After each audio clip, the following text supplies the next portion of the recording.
गिरिडीह जिले के राजधनवार प्रखंड अंतर्गत +2 वीरेंद्र आर्य उच्च विद्यालय डोरंडा में मंगलवार को कुछ अलग ही नजारा देखने को मिला।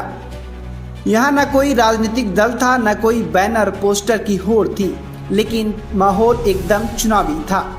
वजह थी बाल संसद का प्रधानमंत्री चुनाव। और इस चुनावी संग्राम में कक्षा 9 की बबलू राणा ने 435 वोटों लाकर तगड़ी जीत दर्ज कर स्कूल के प्रधानमंत्री कुर्सी पर कब्जा कर लिया।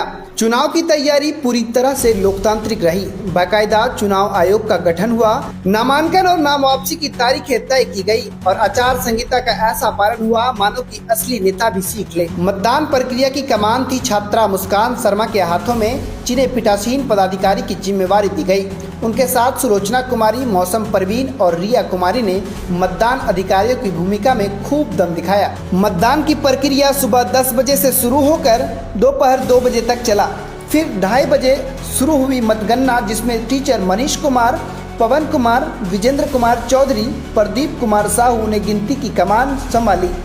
पर्यवेक्षक बने संजय कुमार और प्रत्याशी की आंखें मतपेटियों पर जमी हुई थी। जब नतीजे आए तो माहौल तालियों से गूंज उठा। बबलू राणा ने 435 वोट प्राप्त किए, वहीं विष्णु वर्मा ने 428 वोट, जबकि कोमल वर्मा ने 353 वोट प्राप्त किए। मतों का यह मुकाबला बड़ी रोमांच रहा, जैसे किसी क्रिकेट मैच में आखिरी ओवर तक छक्का लग गया हो। नवनिर्वाचित प्रधानमंत्री बबलू राणा को दोपहर 3:30 बजे जोरदार स्वागत हुआ।